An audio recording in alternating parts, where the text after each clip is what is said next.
Hi, I'm Kat, and I'm your trainer today for WHMIS 2015, the 2020 edition.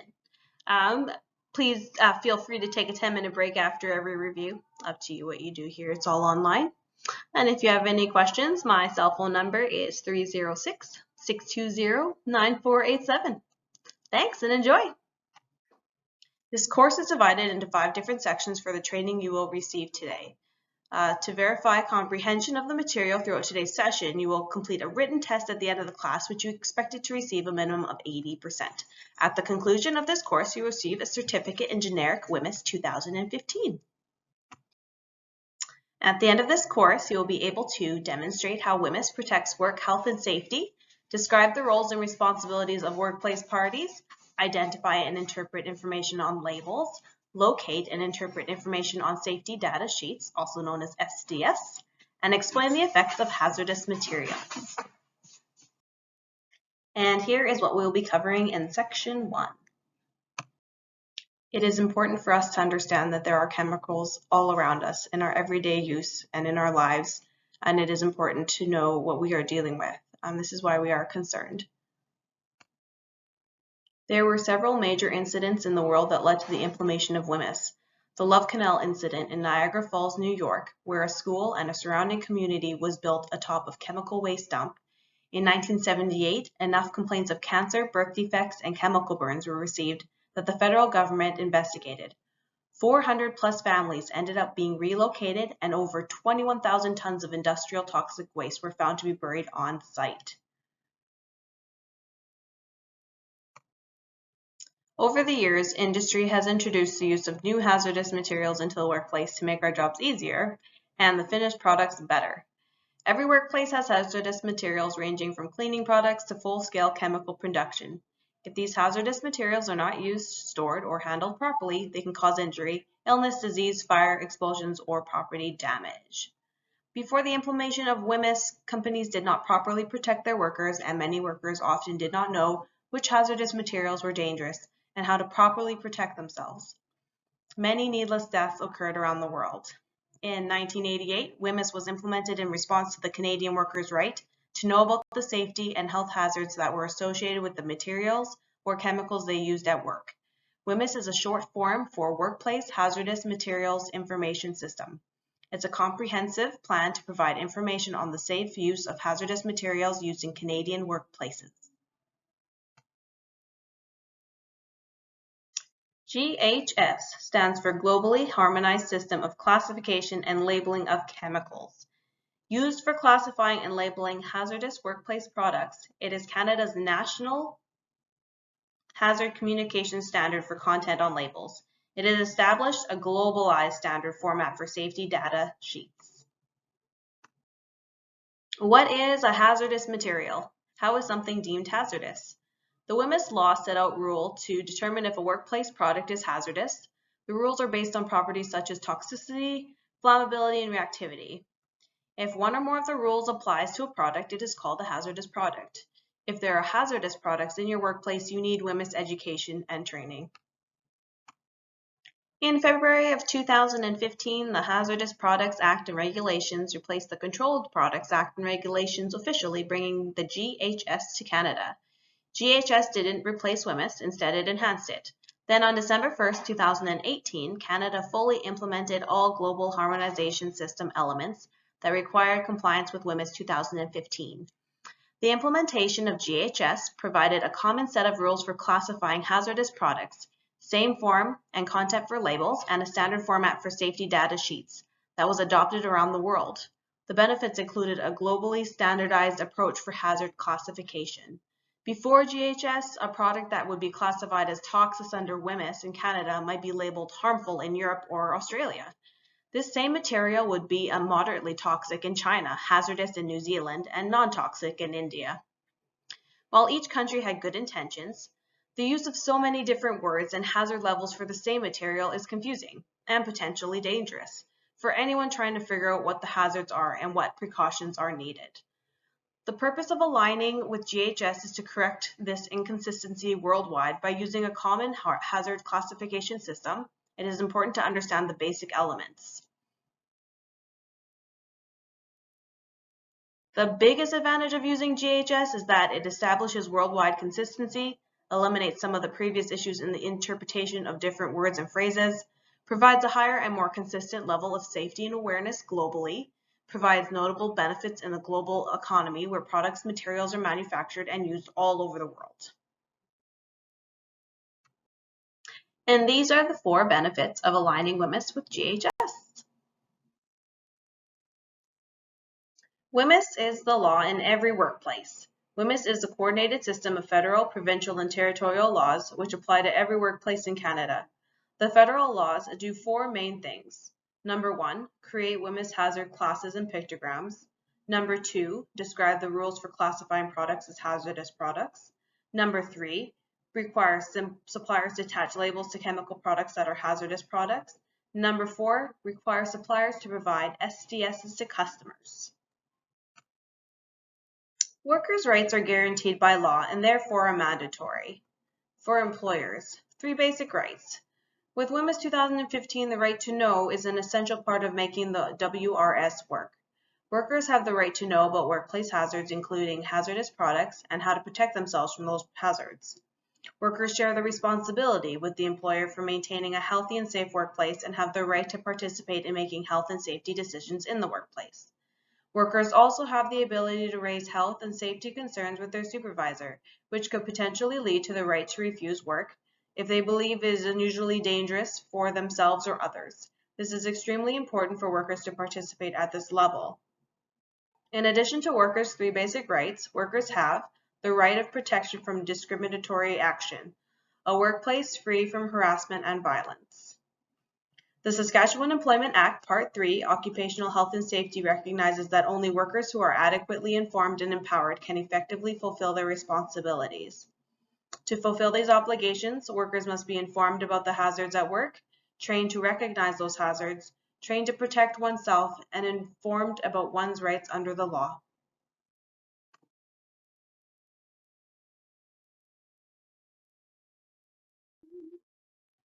WHMIS was created to fulfill workplace obligations to let Canadian workers know about potential safety and health hazards associated with the materials or chemicals they work with. WHMIS involves 2 major elements: classification of the hazards of chemicals into hazard classes and categories according to specific rules that require the suppliers of hazardous products to provide the specified hazard information to the purchaser. Communication of the hazards and precautionary information by the purchaser to the workers by ensuring that hazardous products are properly labeled, that SDSs are made available, and providing education and training to workers. There are significant changes between WHMIS 1988 and WHMIS 2015. All employees must receive training and education in WHMIS 2015 regardless of previous WHMIS training. When you have been successfully educated and trained in WHMIS, you should be able to answer these 4 questions. What are the hazards associated with the products I work with? For example, how can this product hurt me? How do I protect myself? For example, what PPE should I wear? What should I do in an emergency? For example, what do I do if I spill it? Where do I get more information? The employer's role is to ensure that all hazardous products are properly labeled with supplier or workplace labels, obtain and make sure current SDS are readily available for workers who may be exposed to the hazardous product, prepare workplace labels and SDS as necessary, ensure effective control measures are in place to protect workers, ensure that all necessary procedures for the safe use, storage, handling, and disposal of the hazardous products are implemented, ensure that all necessary products to be followed are present where workers may be exposed to fugitive emissions, and ensure the procedures are implemented. Ensure that all necessary procedures are followed in the case of an emergency involving hazardous products. An employer shall update the safety data sheet as soon as possible if significant new data becomes available to the employer, but not later than 90 days after the significant new data becomes available. An employer who produces a hazardous product in a workplace shall ensure that a worker who works with a hazardous product or that may be exposed to a hazardous product in the course of his or her work activities is informed about all hazard information concerning the use, storage, handling, and disposal of that hazardous product. Where hazardous products are produced in workplace, the employer shall prepare a safety data sheet for the product. Employers who produce hazardous materials in a workplace shall disclose to the person making the request the source of any toxicological data used in preparing the SDS. Employers shall make the disclosure on the request of an inspector, a concerned worker, the Occupational Health Committee, Occupational Health and Safety Representative, or a worker representative. Workers must participate in WHMIS education and training programs, comply with WHMIS program requirements, take necessary steps to protect themselves and their coworkers, and know where the SDSs are kept to make sure they are current and readily available to you. Participate in identifying and controlling hazards, and inform employers if labels are illegible, damaged, or missing. And just so you guys know, the SDS sheets are in my office. An employer shall ensure that a hazardous product is not used, stored, or handled in a place of employment unless all the applicable requirements and regulations with respect to the labels, identifiers, safety data sheets, and worker education and training are complied with. An employer may store a hazardous product in a place of employment while actively seeking information required pursuant to regulations. WHMIS is comprised of 4 parts that help workers to identify, handle, and store hazardous materials safely. In this section, you will review these 4 components in detail. Part 1, pictograms and classification of hazardous products. Hazardous products are classified by the types of hazards they present. WHMIS 2015 divides hazardous products into 2 hazard groups, physical hazards and health hazards. The 2 hazard groups are further divided into hazard classes. After a hazard product has been classified, the following 3 WHMIS elements are used to communicate health and safety information. Part 2, WHMIS labels. Labels on hazardous products alert you to the identities of products, their hazards, and the precautions you'll need to take. The information on hazards and precautions has been standardized. Part 3, the safety data sheets, the SDS. These documents provide detailed hazard and precautionary information. Under WHMIS 2015, SDSs use a 16-section format. The information required in each section has been standardized. And Part 4, WHMIS Education and Training Program. Your employer provides education and training for you so you can work safely with or near hazardous products. As a worker, you need to know how WHMIS works, know the hazards of hazardous products in your place, and know the safe work procedures you must follow. Okay, great. We are on our first review. The next few slides will be a few questions that I'll give you guys some time to answer, and then we'll go through them at the end of those slides. Okay, so the answer to what are employer responsibilities under WHMIS 2015? The correct answer for this is ensure all hazardous products are labeled, make SDS readily available to all workers, prepare workplace labels and SDS as necessary, provide worker education and training. Number 2 question, what are worker responsibilities under WHMIS 2015? The workers' responsibilities are to participate in WHMIS training programs, comply with WHMIS program requirements, take necessary steps to protect themselves and their co-workers, and participate in identifying and controlling hazards, and inform the employer if labels are illegible or missing. Third question, what are your worker rights in Saskatchewan? Correct answer for that is the right to refuse unusually dangerous work, the right to participate, and the right to know. Okay, question number 4. How many parts are there to the WHMIS 2015 system?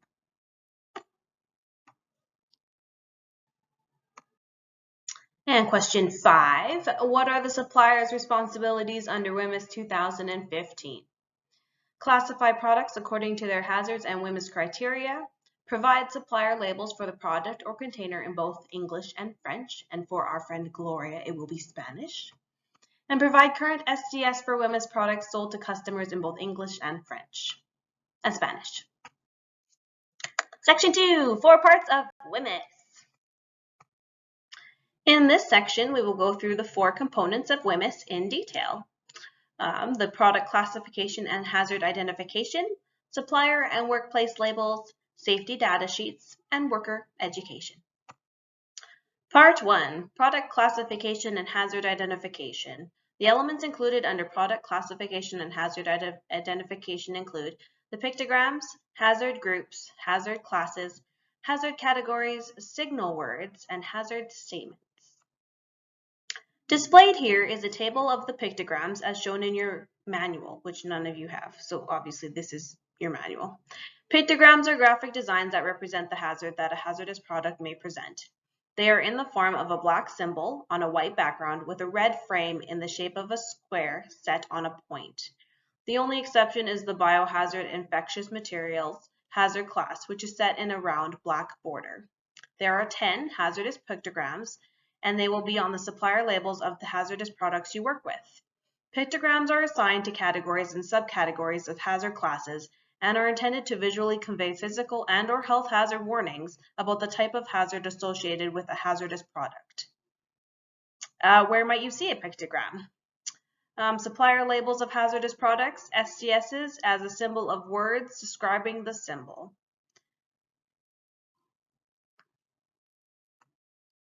In some cases, pictograms also convey information regarding the hazard, severity of hazard. For example, a product classified in acute toxicity, category 1, will require the skull and crossbones pictogram, more severe.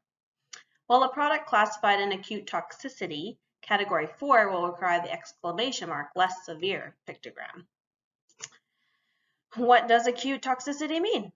It is adverse effects that may be mild, moderate, or severe, resulting from single exposure to a substance or from multiple exposures in a short period of time, typically less than 24 hours. Pictograms can also be used in combination to further describe additional classes. Skin corrosion, irritation, materials that can cause irreversible skin damage or reversible damage. Irreversible skin damage would be your corrosion, and reversible damage would be the irritation. This is an overview of what we will be talking about in the next few slides. Hazardous products are now divided into two major hazard groups: physical hazards, based on the physical or chemical properties of the product, and health hazards, based on the ability of the product to cause a health effect such as eye irritation and respiratory sensitization. GHS also defined an environmental hazard group, but this group and its classes were not adopted into WHMIS 2015. Within each hazard group, there is hazard classes. The hazard groups are further divided into hazard classes: 19 physical hazard classes, 12 health hazard classes, and 2 environmental hazard classes. Hazard classes are a way of grouping together products that have similar properties. Classification is a determination of whether a product meets the criteria for inclusion in any of the WHMIS classes and is therefore subject to WHMIS information requirements. WHMIS 2015 uses the GHS standards and criteria based on the United Nations Dangerous Goods System to classify hazard products. Products are classified based on data obtained from tests, publications, observations, and experiences. Gasoline has physical health and environmental hazards. Each group includes a hazard class that have unique hazard properties. It is not unusual for a hazardous product to belong to more than one hazard group. Each group is further classified into classes based on properties, physical effects, effects on health, and impact on the environment. And classes are further divided into categories to show varying degrees of hazard. We will get into this topic shortly. Let's take a moment to review the hazard classes in each hazard group. Physical hazard groups are based on the physical or chemical properties of a product. Explosives are classified as physical hazards under GHS, and the exploding bomb pictograms appears in WHMIS 2015 because some of hazardous products can explode. Explosives are not included in WHMIS 2015 though, because they are covered by the Explosives Act and regulations. These are the physical hazard classes. There's quite a few of them if you guys want to review. Displayed here is the criteria for classifying chemicals into health hazard classes. In terms of physical hazard classes, flammable hazards consist of flammable gases, flammable aerosols, flammable liquids, and flammable solids. As you will see throughout this section, some of the classes represent materials with similar hazards, for example, flammable liquids or flammable gases, especially in terms on how we use, handle, or store the products. A hazardous product is a product that falls into one or more of the hazard classes covered throughout this section. Suppliers classify these products and sign one or more pictograms. The four classes that cover products that can readily ignite, catch on fire, and their hazards of fire or explosion are flammable gases, flammable aerosols, flammable liquids, and flammable solids. Other classes that use this pictogram and have similar hazardous properties are pyrophoric liquids, solids and gases, self-heating substances and mixtures, and substances and mixtures which, in contact with water, emit flammable gases. The three classes covered by oxidizers are oxidizing gases, oxidizing liquids, oxidizing solids, and these oxidizers may cause or intensify a fire or cause a fire or explosion. Oxygen is necessary for a fire to burn. Oxidizers do not usually burn by themselves, but they will increase the intensity of a fire and cause materials that normally do not burn to suddenly catch on fire, sometimes even without an ignition source. These gases are stored under pressure in a container and can be liquefied gas, refrigerated liquefied gas, or gases dissolved in a carrier. Compressed gases, liquefied gases, and dissolved gases are hazardous because of the high pressure inside the cylinder or container. The cylinder or container may explode if heated. Refrigerated liquefied gases are very cold and can cause severe cold burns or injury. These products may be corrosive to metals. When a corrosive material eats through a container, the contents may spill out into the workplace, resulting in health effects, reactivity, or fire damage. This class is meant to cover any physical hazards that are not otherwise classified in any other physical hazard class. These hazards involve chemical reactions that result in serious injuries or death when the reactions occur. If a product is classified in this class, the hazard statement on the label and STS will describe the nature of the hazard. WHMIS legislation also includes these additional hazard classes: combustible dusts, a mixture or substance that is in the form of finely divided solid particles that upon ignition is liable to catch fire or explode when dispersed in air; simple asphyxiants, gases that may displace oxygen in the air and cause rapid suffocation; and physical hazards not otherwise classified, hazards that occur by chemical reaction and result in the serious injury or death of a person at the time of the reaction occurs. The health hazard pictogram is used for a number of classes, long-term effects that it will cause. Like the health hazard pictogram, the exclamation mark pictogram is used for several classes: acute toxicity, skin corrosion, skin irritation, serious eye damage, eye irritation, respiratory or skin sensitization, and specific target organ toxicity. This pictogram indicates products that have health hazards, however, the hazards may not be as severe as other categories in that class. These products are fatal, toxic, or harmful if they are inhaled, if they contact the skin, or if they are ingested. Acute toxicity refers to effects that occur following skin contact or ingestion, exposure to a single dose or multiple doses given within 24 hours, and inhalation exposure of 4 hours. Acute toxicity could result from exposure to the product itself. It could also result from a product that, upon contact with water, releases a gas that can cause acute toxicity. The exclamation mark is also used for products that can cause skin reactions. The signal word is warning, and the hazard statement is may cause an allergic skin reaction. This hazard class covers products that cause or may cause damage to organs, for example, the liver, kidneys, or blood, after a single exposure. This class also includes a category for products that cause respiratory irritation, drowsiness, or dizziness.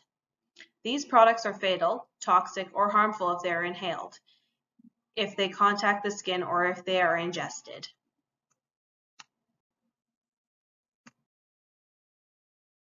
These products are labeled with either the health hazard or the exclamation mark pictogram.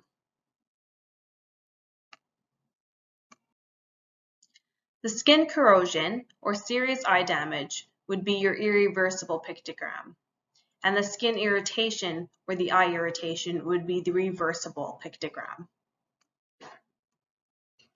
The table displayed here shows how the combination of the pictogram, signal word, hazard statement, and the hazard class/category name work together to tell you, the user, the hazards associated with the chemical and the degree of the hazard.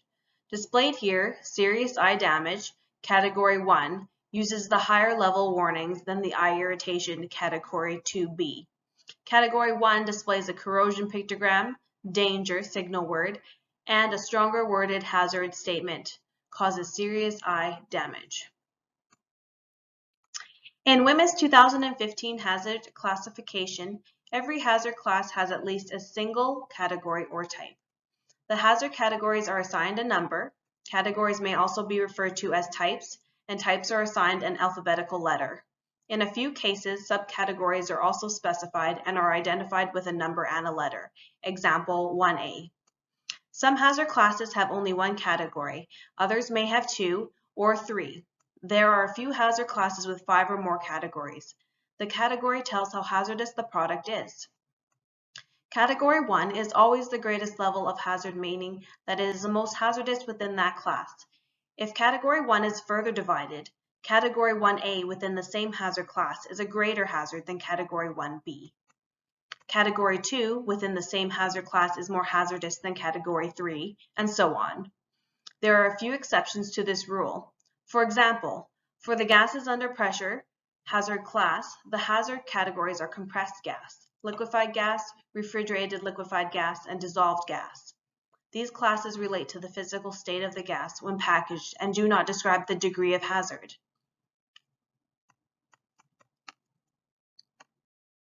The flammable liquid hazard class has 4 categories defined by flashpoints. We will use flammable liquid as an example. As you can see, Category 1, 2, and 3 are placed for you. Category 1 has the lowest flash point and boiling point, making it the most hazardous category for handling and storage. So the key point here is knowing that the Category 1 is the greatest hazard. A supplier label and a supplier safety data sheet are not required for the following hazardous products. Explosives, as defined in Section 2 of the Explosives Act. Cosmetic device, drug, or food, as defined in Section 2 of the Food and Drugs Act.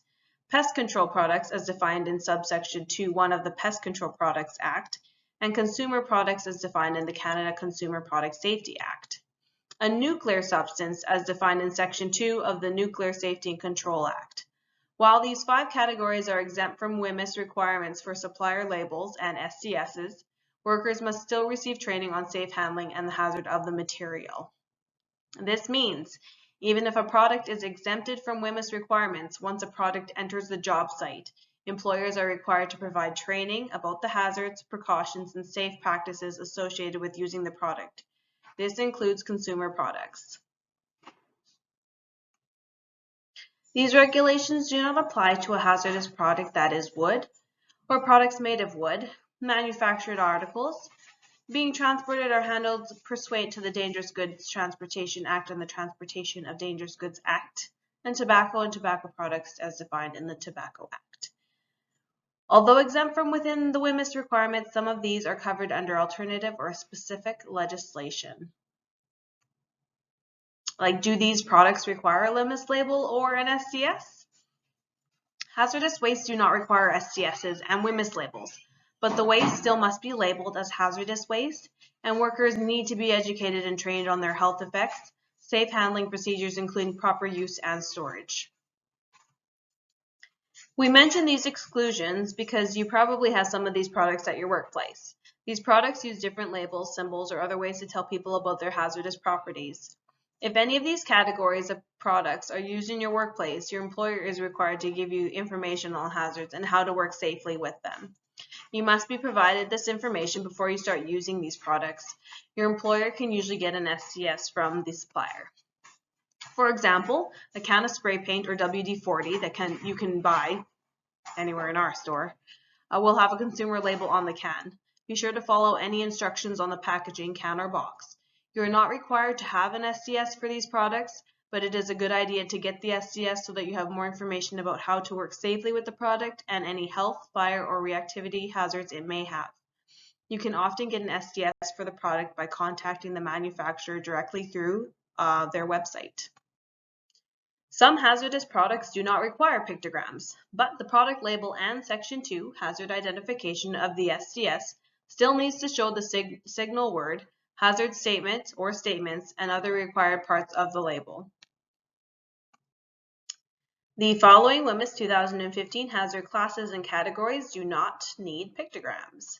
Flammable gases Category 2, flammable liquids Category 4, self-reactive substances and mixtures Type G, organic peroxides Type G, combustible dusts Category 1, simple asphyxiants Category 1, serious eye damage, eye irritation Category 2B, and reproductive toxicity.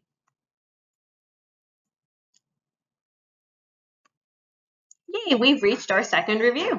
I will get you guys to look through the questions and we will review them each slide. All right, question 1. Identify the two major hazard groups in WHMIS 2015.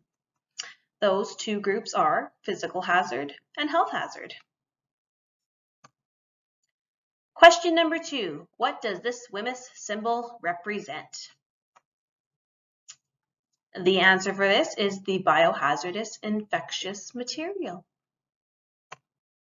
Question number 3. What does this WHMIS symbol represent? The answer to that is health hazard. Question number 4. True or false? Hazardous products can only have a single pictogram associated with it. And the answer is false. It can have many pictograms.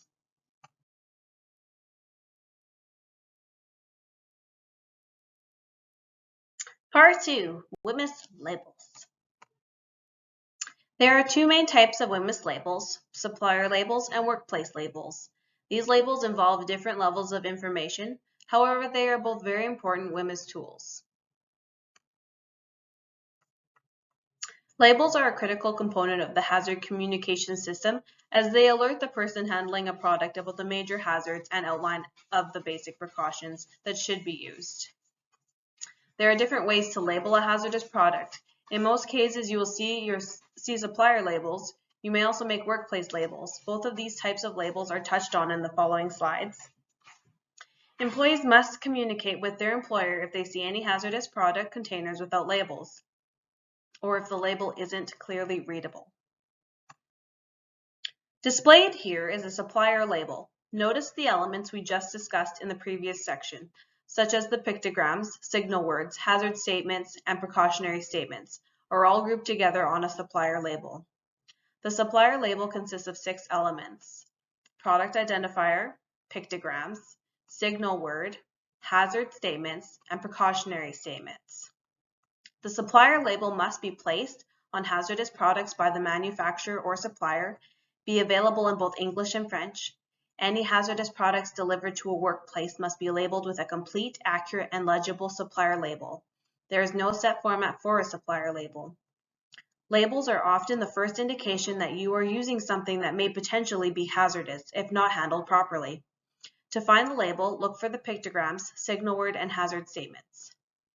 If the hazardous product is not properly labeled, it must not be used until such time as a proper supplier label is affixed, or if the hazardous product will only be used in the employer's place of employment, a workplace label may be used.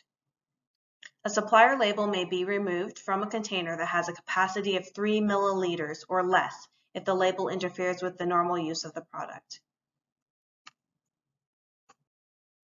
Of the 6 required pieces of information needed for the supplier label, the first is product identifier.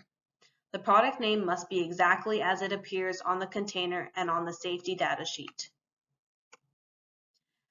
Hazard pictograms, determined by the hazard classification of the hazardous product. In some cases, no pictogram is required. A signal word indicates the severity of a hazard using either the word danger or warning. Signal words are assigned to a category or subcategory of a hazard class. WHMIS 2015 uses 2 standardized signal words or may not use a signal word. Danger indicates a severe hazard. Warning indicates a lesser severity of hazard. Only one signal word will appear on the label. The word danger will be used if both danger and warning are assigned. The regulations specify which of these words are to be used for each hazard class and category. Some of the hazard class categories do not have a signal word assigned to them. If a signal word is assigned with a hazard class or category of a product, it must be shown on the label. Hazard statements are brief, standardized sentences that tell you more about the exact hazard of the product. The statements are short, but they describe the most significant hazards of the product. Some examples of a hazard statement are extremely flammable gas, causes eye irritation, and may cause cancer. Each hazard class and category has an assigned hazard statement. The wording of the hazard statement helps to describe the degree of the hazard. For example, may cause cancer is considered a stronger warning statement than suspected of causing cancer. Precautionary statements provide advice on how to minimize or prevent adverse effects resulting from exposure to a hazardous product. These statements may include instructions about storage, handling, first aid, PPE, and emergency measures. Like hazard statements, the wording of precautionary statements is standardized and harmonized. Shown here are examples of precautionary statements. General, keep container closed and sealed. Prevention, wear protective gloves and eye/face protection. Response, including first aid. If inhaled, seek medical attention. Storage, store in a cool, dry room area from caustics. And disposal, dispose at a licensed hazardous waste facility. In rare cases, supplier labels may also include supplemental label information. This extra label information is only included in the following cases. A toxic mixture has an ingredient with unknown acute toxicity, or a product reacts with water to produce an acutely toxic gas. The supplementary information may include more details about precautionary actions, hazards not yet included in GHS, physical state, route of exposure. Supplier identifier, the name, address, and telephone number of either the Canadian manufacturer or the Canadian importer of the hazardous products. There are two exceptions to this requirement. In a situation where a hazardous product is being sold by a distributor, the distributor may replace the name, address, and telephone number of the initial supplier with their own contact information. In a situation where an importer imports a hazardous product for use in their own workplace in Canada, the importer may retain the name, address, and telephone number of the foreign supplier on the SCS instead of replacing it with their own contact information. There is no set format for a supplier label, but the pictograms, signal word, and hazard statements must be grouped together. A supplier label must be clearly and prominently displayed on the container, easy to read so that you can see it easily without using any item except corrective glasses, easily seen and stands out in contrast with other information on the product or container, and bilingual, both English and French, or separate labels for each language, must be located on each container. Sufficiently durable to remain attached under normal conditions, free of damage. If a supplier label becomes damaged, unreadable, or is accidentally removed, your employer must replace the label with either a supplier label or a workplace label. Employers receiving unpackaged or bulk shipments of hazardous products to which a supplier label has not been affixed shall attach a label having the information required of a supplier label to the hazardous product or its container in the workplace. Supplier labels may be exempt if there are inner containers and bulk shipments. If an inner container or bulk shipment is sent, the supplier may do one of the following: send a supplier label along with the product, or modify the SCS to include the supplier label information, or send the supplier label information as a separate document. If the supplier follows any of the three methods mentioned above, it is then the responsibility of the company who received the shipment to ensure proper labeling of the hazardous products once at the work site and before workers use it. Arrangements must be made between the supplier and the employer prior to the shipment arriving at the site. Supplier labels must be updated within 180 days of the supplier being aware of new information regarding a product's hazards. If a product is purchased within this 180-day time period, the supplier must inform customers in writing of the changes and the date they became available. Then employers are required to update the existing labels or the information on the containers as soon as the new information is provided to them by the supplier. When might a workplace label be required or used? When products are made and used on site, when hazardous product is transferred, when supplier labels have become illegible, damaged, or missing. Workplace labels requires half the information that the supplier label requires. The three pieces of information required for workplace labels are product identifier, signal words and hazard statement, reference to SDS. The format for workplace label is flexible. For example, the information can be written directly onto the container using a permanent marker. The wording and languages used can be chosen to fit your workplace.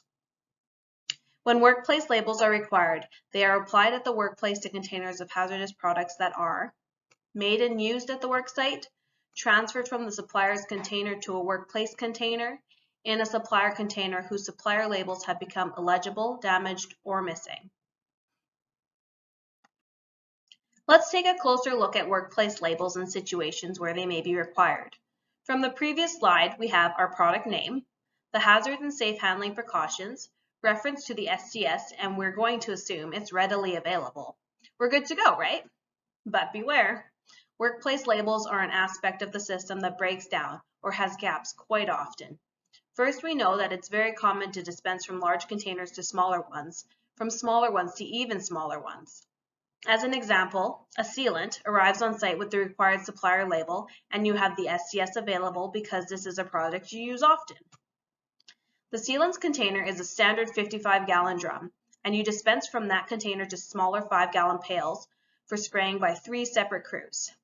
How do these crews know for sure what is in these containers? Unless you create and attach a workplace label to all of the 5-gallon pails used by these crews, that chain of awareness and information WHMIS was designed for to create is now lost. Now you don't know. Others don't know. It could be highly flammable. It could be toxically poisoning. It could have effects weeks, months, and even years later. But unlabeled leftovers sitting around in unmarked containers is a hazard, and there are many of them out there. Another issue, which is a completely separate discussion, is quite often we're using recycled, reused 5-gallon pails. So now we have misinformation from what was in the pail originally and what's in the pail now. Hopefully you can see this might be a problem. Aside from this example, has anyone ever seen anything other than gas stored in a typical plastic gas can? Or has anyone ever seen gasoline stored in anything but an approved container? So as you can see here, creating workplace labels is a very important aspect of the system.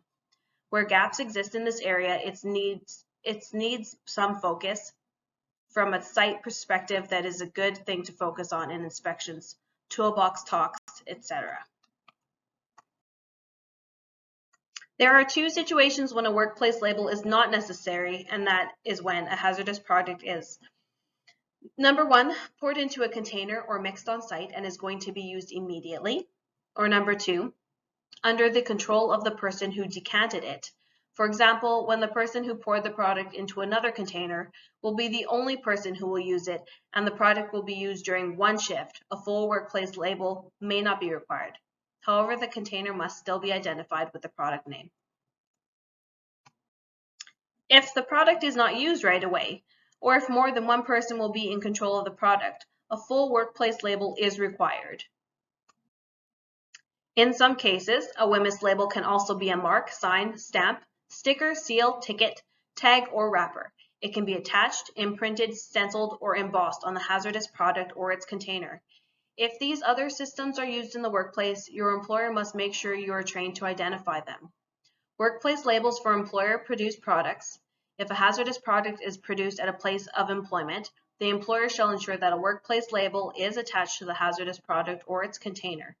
Employers shall update the workplace label information as soon as significant new data is made available. This does not apply to the product of fugitive emissions, a hazardous product that is in a container intended to contain the hazardous product for sale or disposition, and that is or is about to be appropriately labeled for sale or disposition with the normal course of business without undue delay. Further information on the following can be found in the appendix: identification of hazard products in piping systems, placard identifiers, laboratory and sample labels. If you are going to be using a piping system to have hazardous product go through, you must label the pipe. You can use a color coding system, labels, placards, or any other mode of identification. Just remember that you must train your workers in whatever system you use to identify your pipes. What should a worker do? Always check to see if there is a label on the product that you are going to use. Read, understand, and follow the instructions on the label and STS. Ask the supervisor if you are unsure of any part of its use or storage. Ask for a new label when the old one cannot be seen or read properly. Do not use a product that is not labeled. Apply WHMIS education and site-specific training. All right, our third review. We're getting to the end here. Question 1. There are 6 separate items of information on a supplier label. What are they?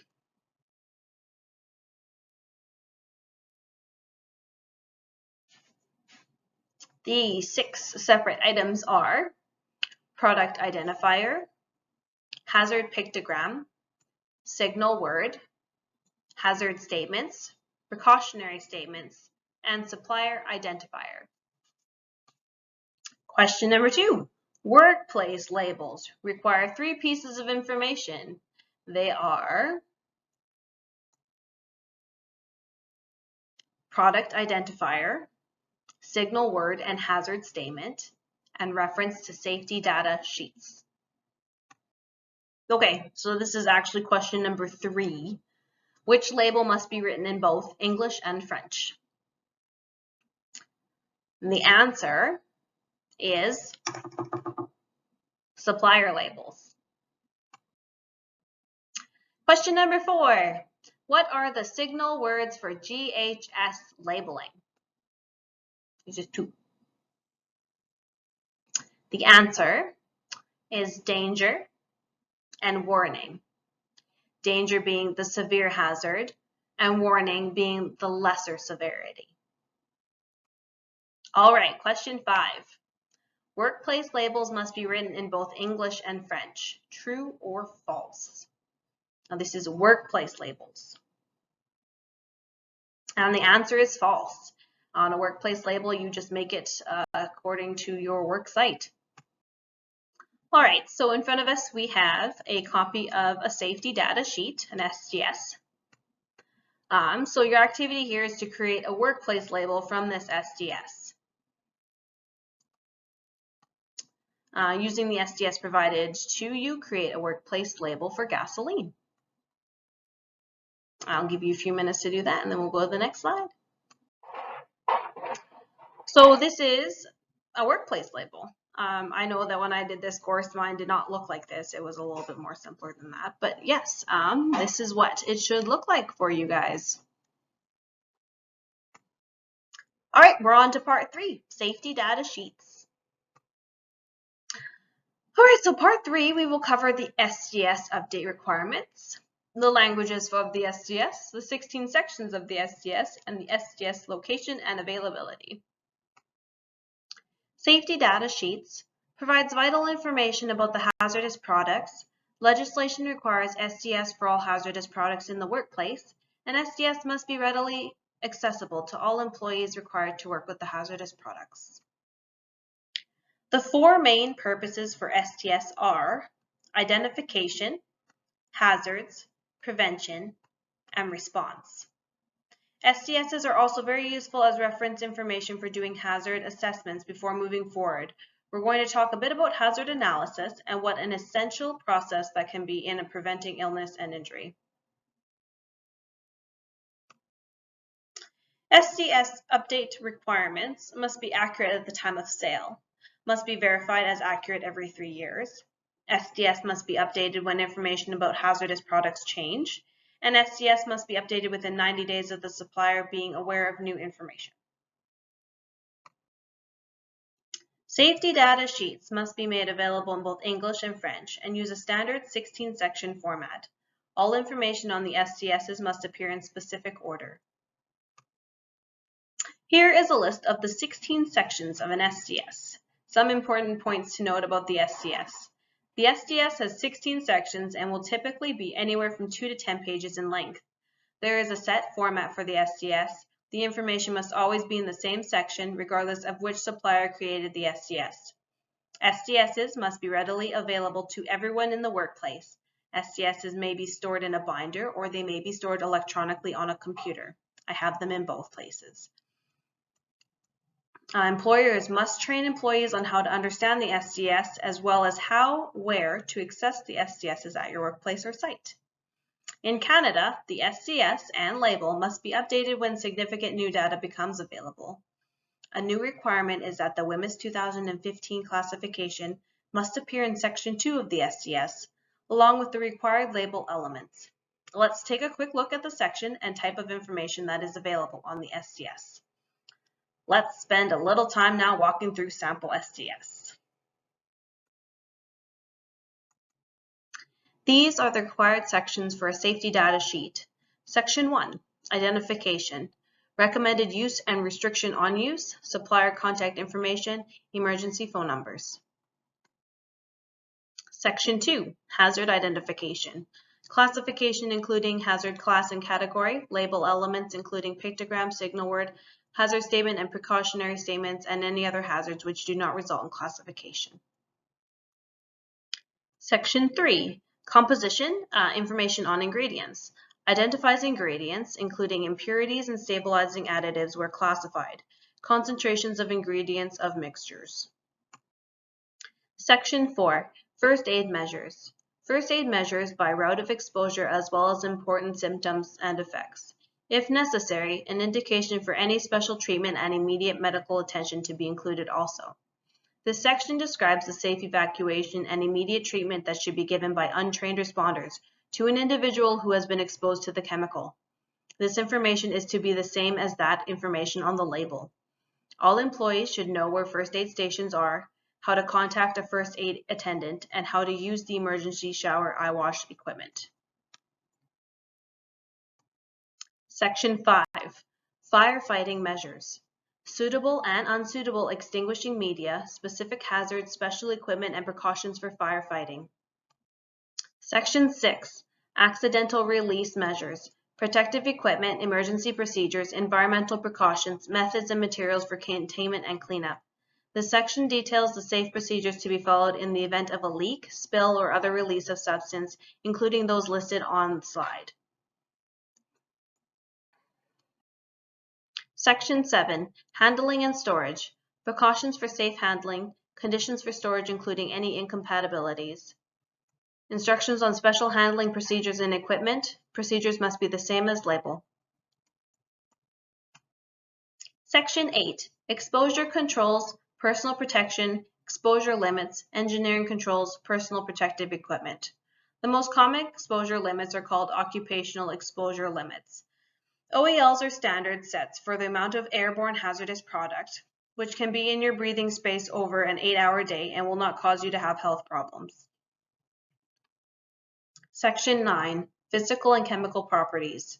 Appearance, odor, odor threshold, melting and freezing point, boiling point and boiling range, decomposition temperature, relative density, solubility in water, solubility in other liquids, pH, partition coefficient, and oxygenal/water, viscosity, vapor pressure, vapor density, evaporation rate, flash point, flammability, lower flammable explosive limit, upper flammable explosive limit, auto-ignition temperature. Section 10, Stability and reactivity, chemical stability, possible hazardous reactions, conditions to avoid, incompatible material, hazardous decomposition products. Section 11, Toxicological information, description of various toxic effects by route of entry, including effects of acute or chronic exposure, reproductive effects, respiratory sensitization. Section 12, Ecological information, aquatic and terrestrial toxicity, persistence and degradability, bioaccumulative potential, soil mobility. Section 13, Disposal considerations, safe handling and methods of disposal including waste packaging.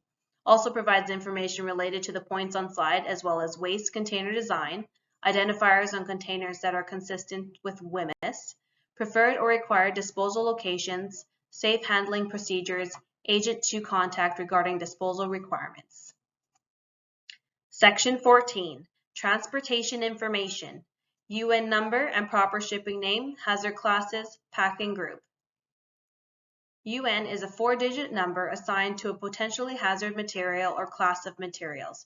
UN, which stands for the United Nations, numbers are internationally recognized and are used by firefighter and other emergency response personnel for identification of materials during transportation emergencies. Section 15, Regulatory Information, Safety, Health, and Environmental Regulations specific to the product. Section 16, Other Information, including date of preparation of the latest revision of the SDS.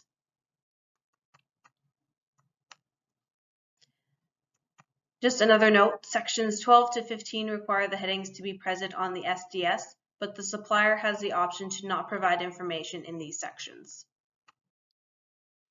Under WHMIS 2015, every hazardous product that is used, handled, or stored in a workplace must have an SDS. An employer must ensure that the SDSs are readily available to the Occupational Health and Safety Committee and/or representative and worker representative, along with all employees who may be exposed to a hazardous product. Readily available means that the SDSs must be available without barriers to access in places accessible and known by all employees.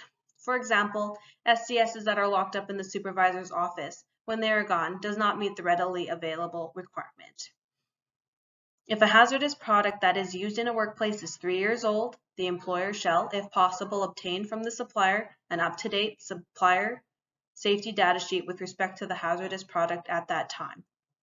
If an employer is unable to obtain an up-to-date supplier safety data sheet, the employer shall add to the existing supplier safety data sheet any significant new data of which he or she is aware or ought to be aware.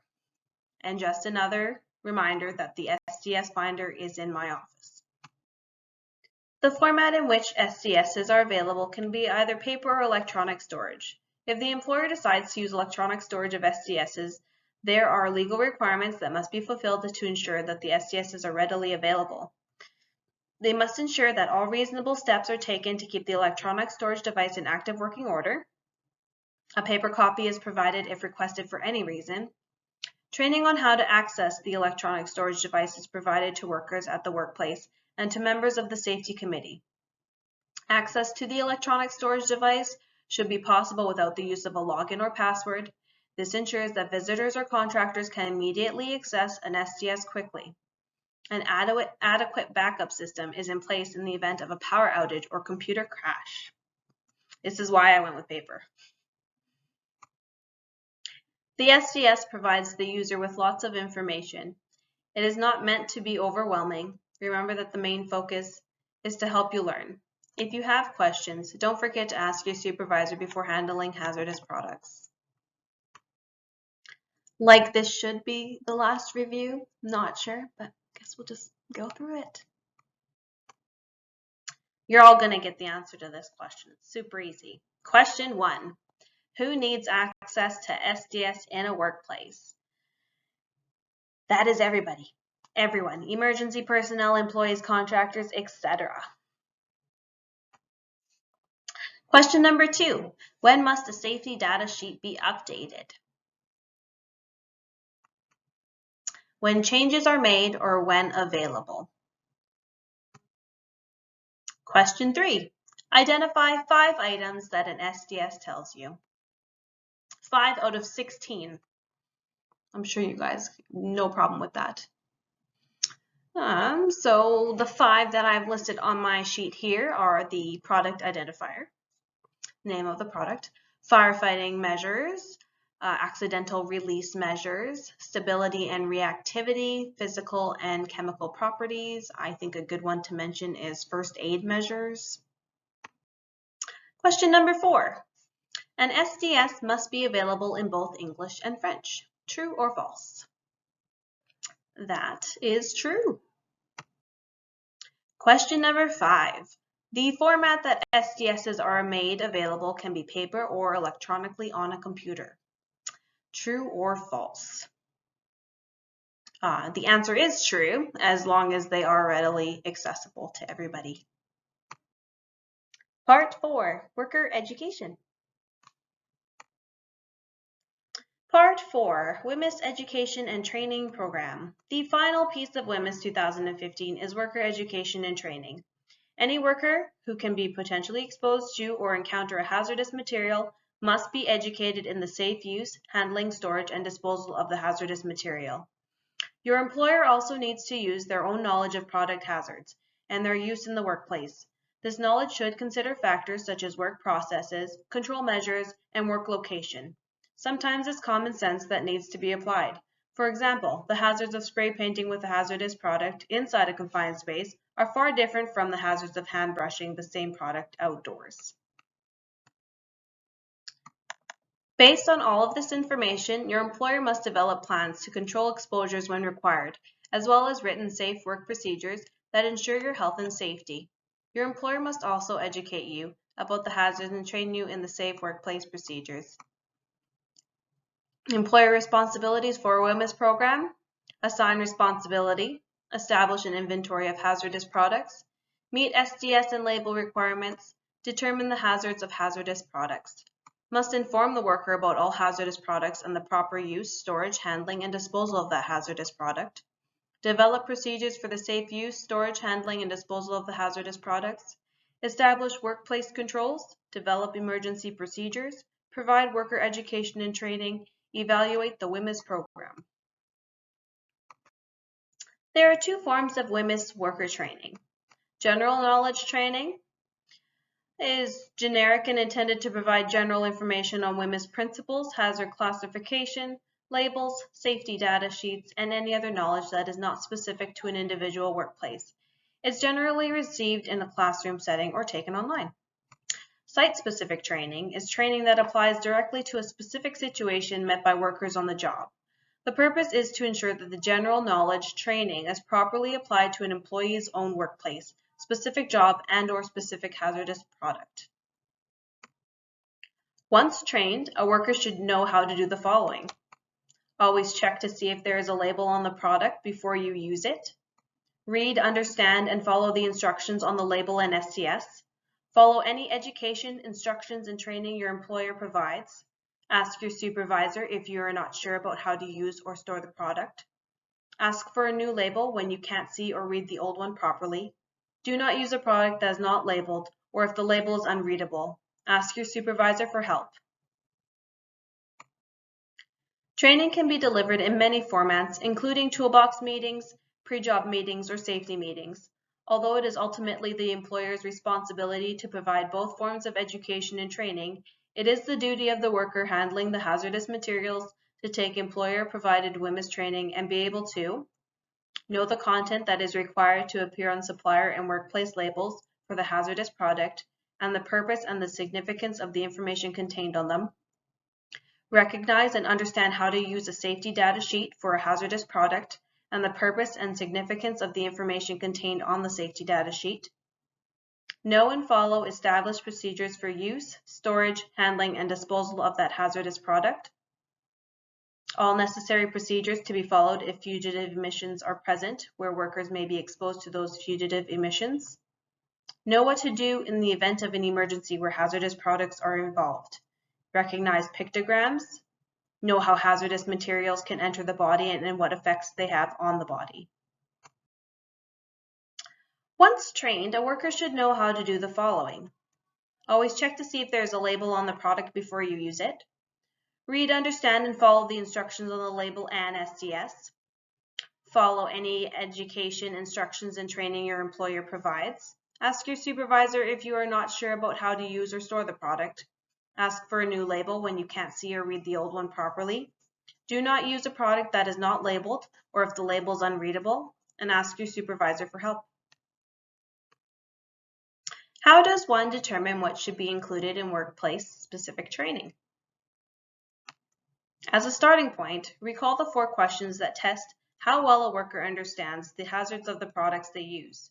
These questions help focus attention on the most important concepts and will identify what workplace-specific training needs are required. Workers should also be able to answer questions like these. What hazardous products or materials are present?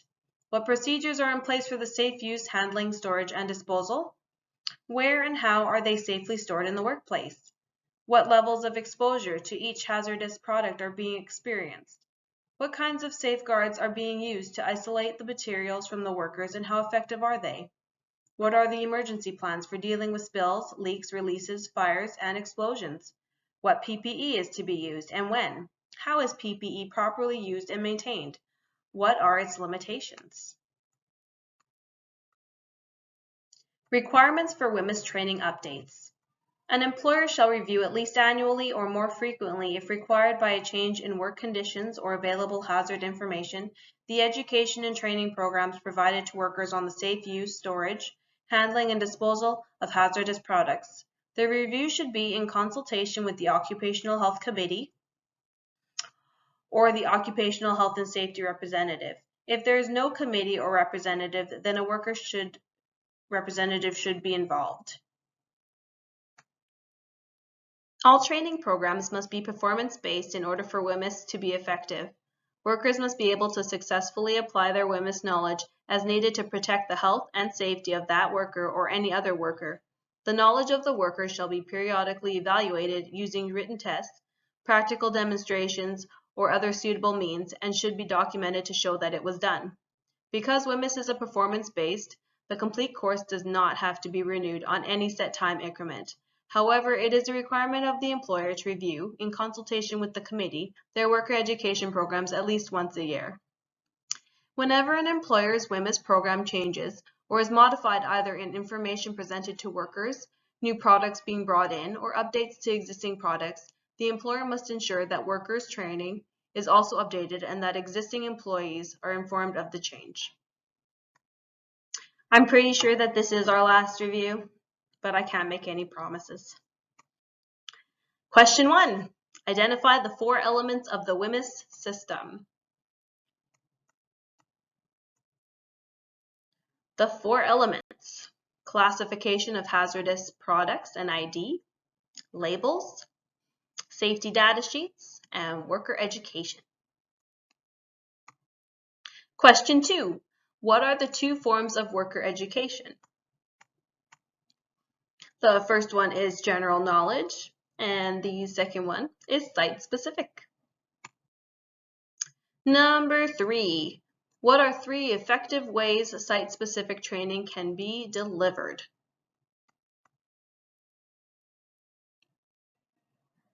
The first one is the toolbox meetings. Second, pre-job meetings. And third, safety meetings. Question number 4. What is site-specific training designed to teach you?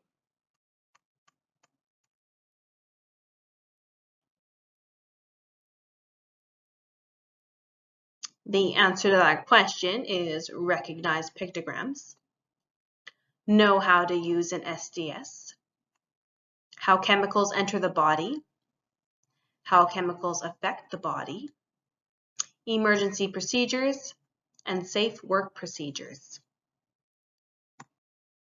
Question number 5. The 2 types of worker education are general and provincial. True or false? I'm going to say false. Okay, so summary to the course here. This training has covered responsibilities under WHMIS, product classification and hazard ID, WHMIS labels, safety data sheets, and worker education.